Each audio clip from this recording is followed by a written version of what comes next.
Okay, so thinking about my story, I'm going to use a story that I was asked to tell. I was asked to tell this story twice, actually. So the first time I was asked to tell this story was I was invited into the New York City Football Club, which is the football soccer club for New York City.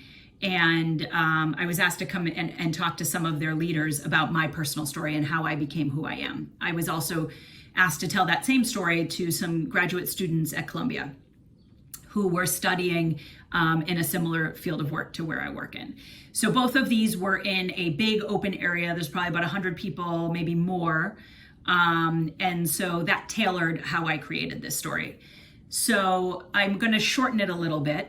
But my story has to do with a notion that's called "it takes a village." So I was raised in Boston, Massachusetts. I was the youngest of 4 children. My parents both worked. My mom was a nurse. My dad was an engineer for Polaroid, so he sort of made cameras. And you know, we had a great upbringing and lived in the suburbs. And for me, I was always taught that you don't ask for anything sort of like from the government, and you don't give much to the government. So what that means is you don't depend on the government for any sort of assistance, and you don't give much. You don't volunteer, you don't donate. That was just not something that was part of my upbringing. And so I went through my journey going through public school. I lived in a small town. I then went on to a rather large college and university. And then after that, I lived in Boston.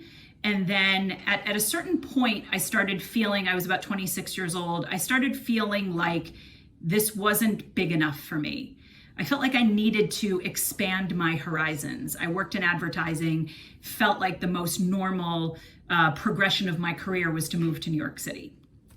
So I moved without knowing anybody. I started interviewing for jobs, tried to contact everybody I knew in Boston to say, who do you know in New York? I picked up and drove to New York and started a new career there.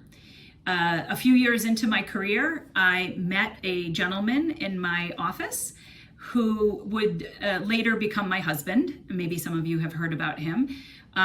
His name was Michael. So when I met Michael, what was interesting to me is that he had grown up with a mother who had multiple sclerosis. This was a extremely debilitating disease.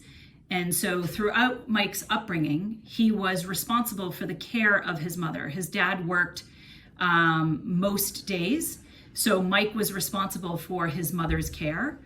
And also his father, because there was so much work to do to take care of his mother, his father had a job, but it didn't pay very much, and they depended on the government for assistance.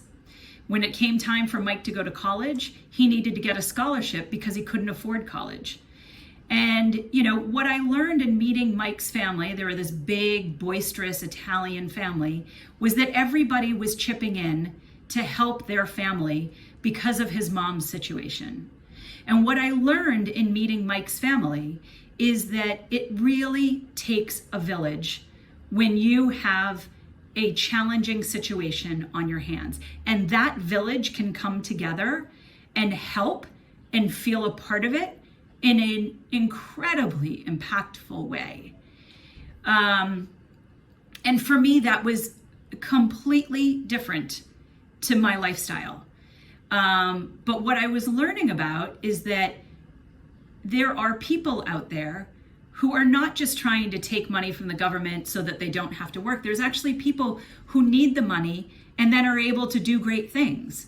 And what's interesting about my story is that it led me to rethink what I wanted to do with my job. Like I said, I worked in advertising.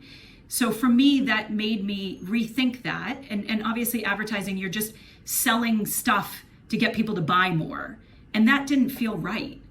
So shortly after I met Mike and we had our children, I started thinking, maybe I need to do something different with my job, something that gives back.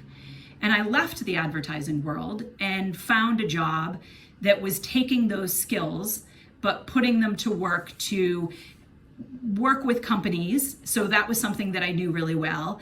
sell products, but when those products sold, the money went to go help programs in sub-Saharan Africa. This is something I never would have thought about in the way I was raised.